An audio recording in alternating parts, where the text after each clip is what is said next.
Hello and welcome to another episode of Earth911's Sustainability in Your Ear. This is the podcast conversation about accelerating the transition to a sustainable carbon neutral society. And I'm your host, Mitch Ratcliffe. Thanks for joining the conversation today. Water's getting more expensive as drought spreads due to climate change. And in the Western United States, scarcity continues to drive water prices higher. The website in2013dollars.com reports that the cost of water across the country has increased by 3,968% since 1952 and continues to rise by 5.36% a year. Whether you're concerned about the environment or your pocketbook, it's a good time to think about cutting water use in the yard as well as when showering, doing the dishes, or washing clothes. Our guest today is Shane Dyer. He's CEO of Irrigreen, a precision irrigation company that has released its first product for the home. Think of the Irrigreen sprinkler system as inkjet printing applied to putting water exactly where it is needed to keep a yard green or a garden productive. Using a smartphone app, it helps you map your yard to tell the system where and how much water is needed. And then Irrigreen's control system accesses local weather information to adjust watering to keep soil moisture at the optimal level. Shane was previously the founder and CEO of an Internet of Things company, and there are obvious opportunities to connect Irrigreen to a variety of IoT sensors and smart home systems to better manage water. In other words, to create a smart yard in addition to a smart home. I have a stream of questions, so let's open the spigot. You can learn more about Irrigreen at irrigreen.com. That's spelled IRRIGREEN, irrigreen.com. Welcome to the show, Shane. How you doing today? Oh, man, so good, Mitch. Thanks for having me on. Well, it's a pleasure to have you here and to follow up on our last conversation. And when we were talking, you've compared Irrigreen to an inkjet printer that puts liquids exactly where you want them. How did your team develop the system and how does it work? Man, so my partner, Gary, he's an inkjet printer inventor. He has like 35 patents in that area. And it turns out that if you're an inkjet printer inventor, your job is to put liquids in very precise places. Uh-huh. So the moment you walk by a regular mechanical sprinkler system and you see how that's like spraying on the sidewalk or running down the street or overlapping pieces like that, it drives you crazy. And in Gary's case, it drove him so crazy that he's like, okay, we can use a lot of the technology from printing to find a far, far better way to irrigate. And your sprinkler heads are interesting because they actually can recalibrate how many nozzles they're using and so forth. Talk a little about the intricacies that you have simplified. Sure. So if you look at one of our robotic sprinkler heads, it's a little different than you're used to the mechanical sprinkler heads that have, mechanical heads all around the perimeters of like your front yard. Right. You replace all those. So one of these digital sprinkler heads replaces like 8 to 10 regular mechanical heads and just sits right in the middle of your yard. Mm-hmm. And then what it does is it pops out and it's like this little Bellagio fountain in that you'll see these 14 individual streams that go out and land precisely where they're supposed to. And then it basically traces the outline of your landscaping perfectly. And what that does is it basically puts down this completely even layer of water. And what's interesting when I watch the videos is that the water coming from the nozzles on the single head are going different distances. It's really complex. How did you engineer that? Yeah, there's a bunch of fluid dynamics to make that happen and a lot of magic from that printing industry to do that. But basically what you get this really great grass growth. People that are trying to grow the best lawns or the greenest lawns or the best landscaping, but they also want to be good stewards for the environment. It takes half the water to grow the same crop. So the same green grass you'd have, you can use half the water. And that's the part that makes me really excited. Now, a lot of folks already have in-ground sprinkler systems. How does the Irrigreen system interconnect with older systems, or does it simply need to be replaced? No, so it turns out most of people put this in are retrofitting an existing system. Okay. So if you have an existing system in place, there's a lot of the piping that you can continue to use to bring the water to the sprinklers. Usually what you end up doing is making these small cuts so you can put the digital sprinkler in the center of the lawn versus on the edge. And that just lets you makes the system a little less complicated so you don't have to buy as many heads. Now, I happen to have an in-ground system and we have 5 zones. So we have a valve with a multi-zone controller. Does Right. the Irrigreen controller recognize that kind of thing and understand how to use it, or is it simply looking at the sprinkler head and trying to control it? It just looks at the sprinkler head. So if you have 5 zones, you'd probably have about 5 heads, something like that as well as 5 of these digital heads replacing that. And I don't know how many heads you have now, probably 40 or more, huh?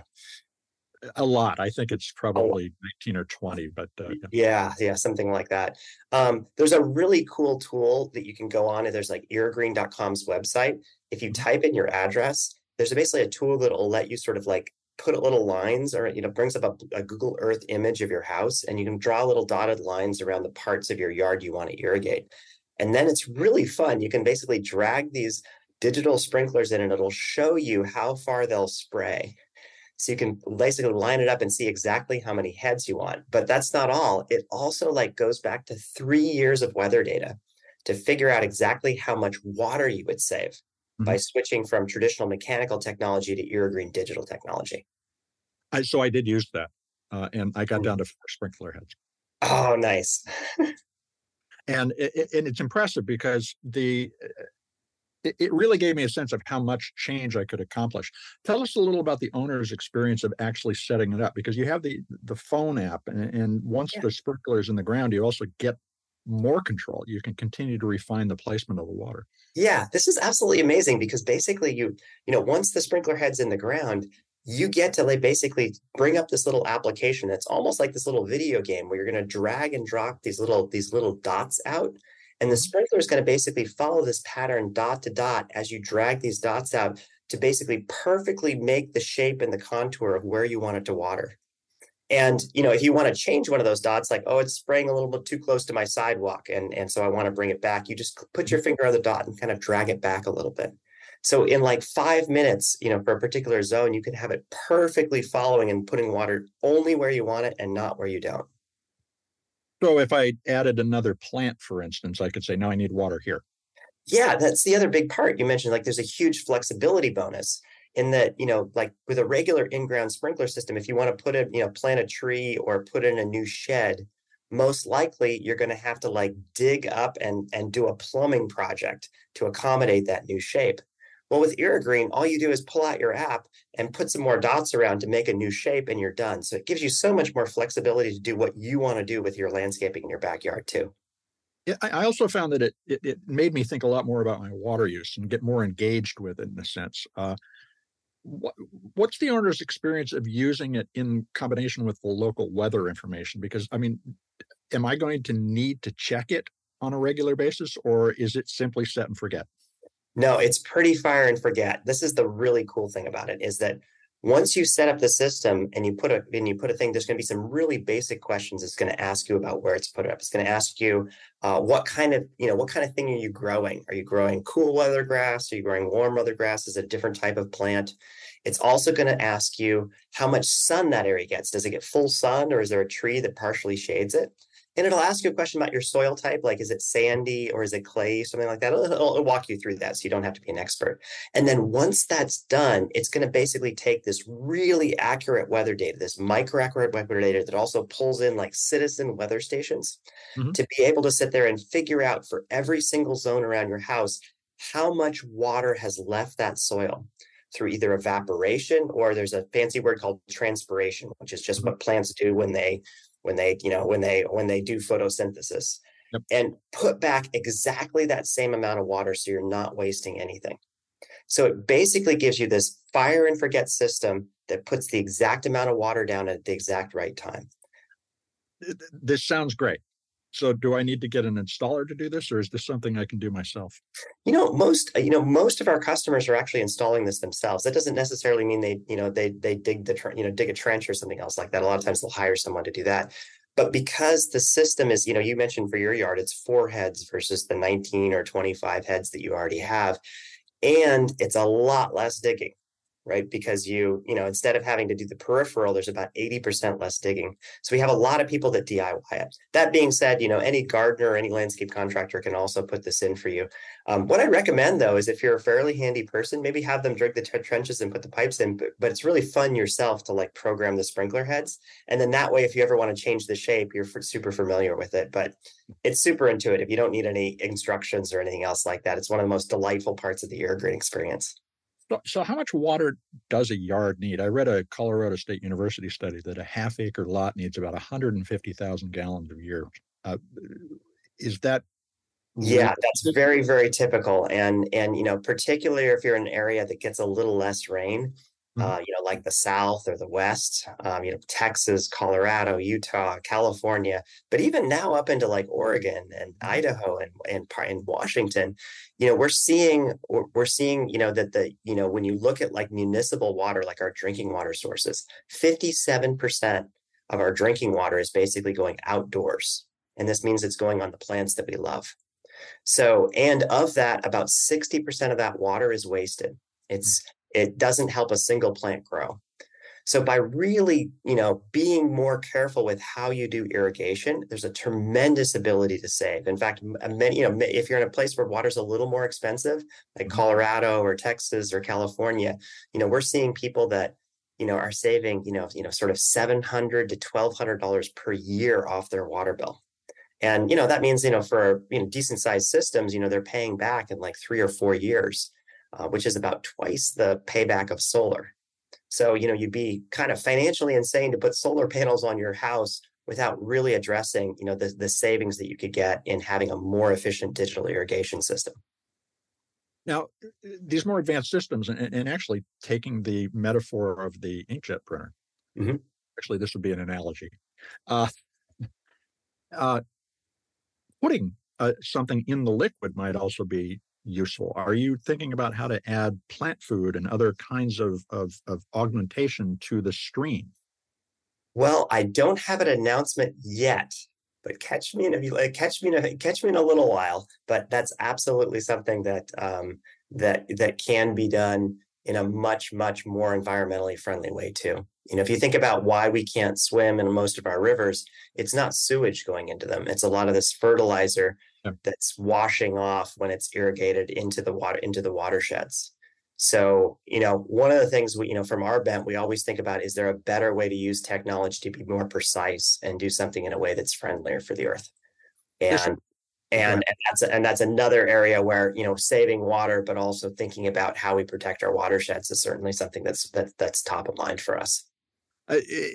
I live on a lake, and we have an algae bloom every couple of years for precisely the reason you're talking about. And the rise of the idea of a smart yard is really intriguing. And I want to talk more about that, but let's take a quick commercial break. We're going to be right back.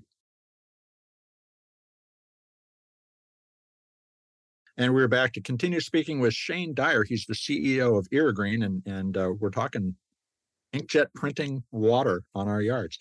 Now, Shane, as you think about the evolution of the smart home, what role do you see the sprinkler system playing in rethinking the sustainability of our home? I mean, we talked about the water savings, but should we also be thinking about an integrated view of our entire footprint in some systematic way? Yeah, I mean, I think one thing we noticed is that the smart home had kind of gone much further inside the house and had been a little slower to kind of reach the yard. And part of this was just, things like Wi-Fi not reaching very far into the yard, making, things that were wireless unreliable. So we think that, in particular, I've always been interested with how smart home helps us kind of reduce our footprint and how it helps us save money. So to the extent that we can use intelligence and software to make sure that we're not using as much heating or cooling, or in the case of Irrigreen, using a lot less water out on that yard. So I think the yard has been really sort of has been overlooked as an area for smart technology. We think about, okay, we have, our spades and shovels out there, but I think there's a real role for well-considered, robust, durable, elegant technology to really kind of help us save resources, particularly in the yard. And also, sprinkler systems have been done kind of the same way for like the last 30 years. Like if you put a sprinkler system in the last 30 years, it's probably about the same. Maybe 20 years ago, they started to maybe connect to soil moisture sensors or maybe some internet weather, but there hasn't really been a lot of innovation there. So anytime there's a field that hasn't changed much, as a technologist and as an inventor, we really look at like how can we reimagine that? And that's really what Irrigreen's been about, really kind of reimagining the way we do irrigation around our homes. And you come from the Internet of Things world, which is rethinking how everything can be connected and monitored. In fact, I'm thinking about the role of AI in a lot of our interaction with the environment around us. And how do you imagine potentially augmenting all these sensors and very targeted ways of addressing the need for water or other things with AI? And how can we get better? Or do we is that actually too much technology? No, it's actually really helpful. I mean, I really look at, I sometimes I wince a little bit when I see AI companies, because it's kind of like, remember back in the day when there were like app companies, and you're like, okay, well, you're using app technology, but what are you really doing? So I think AI is going to evolve that way too. It's just a really powerful tool. The couple areas where we use it are, the first one is when we think about the sprinkler heads themselves, we actually use some machine learning in those sprinkler heads, and this is just amazing. But if you know when you like flush a toilet, or you turn on your shower or something else like that, and the water pressure changes a little bit. Mm-hmm. When we noticed that, and we noticed that sometimes our sprinkler heads would if the water pressure changed in the neighborhood, they would sort of move off what was a perfect pattern. And because at Irrigreen, accuracy is one of our number one goals for the system, we went, okay, how can we do better? So we actually put this like pressure sensor inside the sprinkler that's monitoring the pressure all the time. And it uses machine learning to like forward predict what that pressure will be in like a second or in half a second, so that we can change the valve positions to sort of anticipate it and keep that line particularly, absolutely perfect, even when those change. So that's like a little application of AI. There's also a bunch of applications in AI and like how the weather data can be processed, and how we think about what the optimal watering schedules are, how we use future weather. So thinking about when it might rain tomorrow or the day after to determine how we might water today. So it's a really, really powerful tool. And I think it's going to be something that all companies use, but Irrigreen has certainly sort of embraced it to basically help people have a better experience around watering for their yards. So to a degree, the AI is like the maintenance person who is adjusting the system constantly. Yeah, it's like your super gardener. Now, we recently interviewed the founder of ePlant, and they make a monitor that you put on a tree, and it can tell when the tree needs water. Mm-hmm. As you imagine the future, what kinds of sensors do you think would be useful to connect to Irrigreen to better manage water use? I think there's a number of things here as well. I mean, a couple of the ones that we're looking at are, obviously soil moisture is a really important one that we're thinking about. You have to be very careful. A lot of those soil moisture sensor work that's been done so far hasn't worked so well, because the maintenance on the sensors very, very infrequently gets done. So it kind of goes for like half a year or a year while the sensors are all set up and new. But then as they degrade, a lot of times they're not replaced, or the batteries aren't changed or something else like that. So that's something we really want to reimagine. So stay tuned on that one. But also just kind of sitting there and having information, even in terms of like what the grass looks like. So how can we take, pictures of the plants themselves and sort of understand, using vision technologies and things like that, what needs to be done. I think that's a huge area that hasn't been exploited yet. And then also, how can these different types of technologies that may have some information that's useful and common start to interconnect? So those are all areas that we have a lot of interest in. That's interesting. I'm thinking of an app that I have, and I'm actually looking at it while we're talking. Picture this, which allows me to characterize what's in my garden by taking pictures. It identifies it, so that could actually send information about the water needs of that particular plant if I could anchor it. Absolutely. So you're exactly on in terms of the kinds of, the way I look at this sort of digital sprinkler or digital irrigation space is that, particularly as we start using, software at the point of water delivery, it kind of just blooms into this brand new industry of what's possible that wasn't possible before. So if you're just turning on a valve and turning it off, and you have a bunch of mechanical heads somewhere, the value of information like the ones you just described is kind of minimal, because you're just like, well, am I going to turn on the valve for another 20 minutes or 22 minutes? I really don't even know what that means. Versus, I know exactly where the water's going. I know exactly where I can put it. And I can bring in other data sources and make calculations to be optimal. Well, that's a whole new world, Mitch. Well, for me, it's the dragging the oscillating sprinkler head around at the end of the hose. It's spray and pray. Yeah, Well, exactly. I mean, I think pretty soon, like those sorts of techniques for irrigation, especially as water becomes more precious and more expensive. I think we saw something where water rates have gone up like 80% in the last 8 years. mm-hmm. And a lot of places where water was pretty inexpensive, all of a sudden they're starting to price it according to what it actually costs. Things like, as our environment gets drier, the traditional water sources that we have, we have to figure out ways to make them go further. Population growth comes into that as well, especially as we're putting populations in these places, these more wild places that haven't had as many people before. So figuring out how to be a better steward for that water and make the same amount of water we have go further. And the great news is it's so inefficient right now that there is so much water savings to pick up just by using software and by using digital heads instead of traditional heads. So obviously, this could be applied in agriculture. Are you developing a system for use on farms? So I can't say too much about that yet. But you can imagine printing water is not a technology that's only for residential. Our first sort of robotic, digital printers were smaller, so they were really great fits for residential. And also, it turns out residential people pay the most per gallon for water. Mm-hmm. So you can get the ROIs there pretty quickly. That being said, if you think about parks, if you think about golf courses, if you think about commercial agriculture and things like that as well, there's huge applications for printing water versus spraying it. I can even imagine a system like this could be adapted to provide water to livestock based on the weather and so forth. Yeah, there's lots of interesting things. There's a lot of people that want us to chase deer off their yard too. By spraying them. Okay. Okay, that's real-time targeting. That's an interesting problem because it's moving. Now, how do you market Irrigreen? Is it a sustainability change that people are looking for, or saving water drives the most of the interest in it? No, I mean, the great part about Irrigreen is that, it's just a better sprinkler system. So I think if you go online and you start looking, searching for Irrigreen, like on YouTube and things, you find all these people that are most interested in growing the best yards in the world.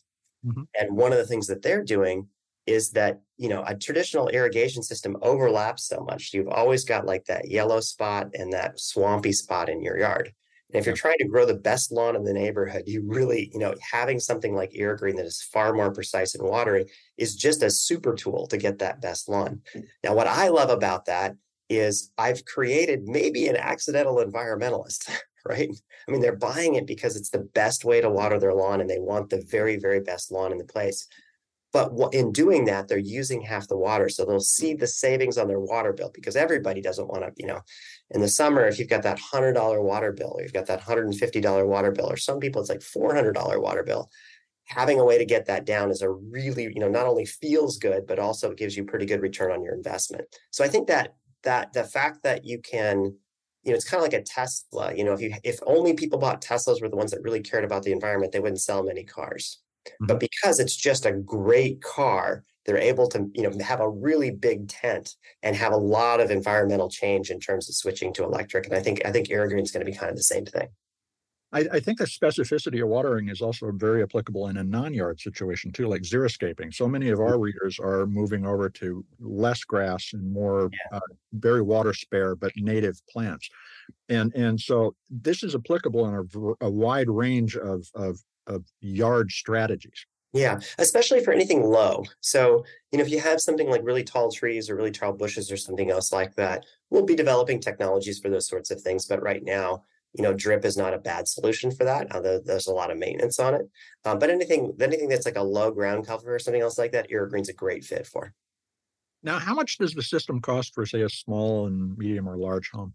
Yeah. So if you go on the Irrigreen website, there's basically a little e-commerce store where you can kind of see the different packages. You could also do the thing you mentioned before. You would put your home in and figure out exactly how much it costs for you and how much water it would save. And you can You can kind of put your water bill in there too and figure out how much you're paying on your water bill, and it can kind of figure out how much it'll take you, how long it'll take you to pay back.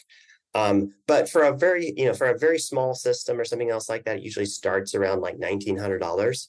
And then for typical systems or like larger yards or something else like that, you're kind of into the 3,000, 3,500. Now, that being said, that's the hardware itself, but Irrigreen is about a third the labor to install. Okay. So as soon as you get to a larger yard, like a yard that's like 6 zones or 7 zones or something else like that, installed, it's less expensive than a traditional system. The hardware, the digital heads are more expensive, but then the labor to put them in is a lot less expensive. So it ends up being, kind of a wash as soon as you get in that bigger yard. And if you have a smaller yard, that difference in cost usually gets made up in 2-3 years of water savings. Well, and there's a lot fewer trenches to dig if you go from yeah, and that's the other part. You don't have to rip your whole yard up. Yeah. Like, it's a much more surgical way to put a sprinkler system in than the kind of major open heart surgery that you have to do if you're putting in a traditional one with all the pipes. And then there's also just a part of what do you want to have in your yard, right? You want this maze of pipes that can all like crack or leak, or do you want something that's just far, far simpler? Irrigreen systems, there's those valve boxes that are on the side of the yard that have the wires coming into them. That's all gone with an Irrigreen system. An Irrigreen system, there's no valves. There's just the digital heads. And all those wires that they have to make, waterproof connections to that always break, or, solenoids that fail and leak, all that's gone. So it's just a much cleaner way to water your yard with a lot less parts. Well, right, because the heads are the valves. Yeah, that's right. Are you exploring rebate programs with water utilities? This is obviously something that we would like to see subsidized in some way if possible. Yeah, for a lot of that, it's been our users that have kind of gone through and really kind of helped push those programs. And that's important for us because, there's so many different water departments and so many different programs in that place that it's kind of a patchwork quilt. But oftentimes, for a water saving sprinkler system like this, there are ways to get those rebate programs. And a lot of times that's been driven by our users so far. So we've provided the weather, the water data and the other testing data from places like Fresno State to those water departments so they can look at the system. It's still, in many cases, those programs are kind of, takes a little while because it's a government thing. But in a lot of cases, there are ways to kind of get a rebate. You've been hinting at announcements and a lot of other developments. How can folks keep track of what you're doing? Oh man, go to www.irrigreen.com. It's IRRIGREEN.com, like irrigation and green. And you can see basically the latest products on there, the latest product announcements. Go ahead, if you put your email in there, we can basically get you on the email list so you can basically see as new things are developed and pushed out. You'll be the first to know. Shane, thanks a lot for spending time with us today. It's been really interesting. Mitch, really appreciate it. This is really fun. And I think particularly like the people that listen to you are interested in the environment. They're also interested in better ways of doing something. So it's just been such a great honor to talk with you. That was my conversation with Shane Dyer, CEO of Irrigreen, the developer of a targeted watering technology that can reduce water use and, based on his hints about upcoming announcements, other ways to augment and optimize yard and garden care. Technology has a role to play in sustainability. Too often, technology is used to overwhelm shoppers with information that appears to be specific and useful, but turns out to be useless because it doesn't provide the ability to make an easy comparison between different choices.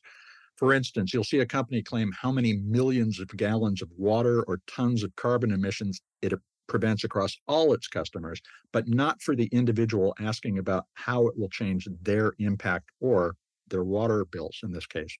Irrigreen's use of machine learning, or what most people call artificial intelligence today, to precisely control water application provides practical data about the measurable results in water and water bill savings you can expect. So, for instance, when I entered information about my yard and water bill, the system gave me an estimate of my total savings that helped me understand how long it would take for Irrigreen to pay for itself. In this case, technology makes a specific promise, and that can help people make a decision. And we'll keep in touch with Irrigreen, of course, to let you know about those new capabilities Shane talked about when they're announced. So stay tuned. I hope you take a moment to share this podcast or any of the more than 430 interviews that we have produced on sustainability in your ear. Hey, please take a moment and write a review on your favorite podcast platform to help your neighbors find us. You are the amplifiers that can help us spread more ideas to create less waste. Tell your friends, family, coworkers, everyone you meet on the street that they can find us on Apple Podcasts, Spotify, iHeartRadio, Audible, or wherever they prefer to find podcast goodness. Thanks, folks, for your support. I'm Mitch Ratcliffe. This is Earth 911, and we will be back soon with another innovator interview.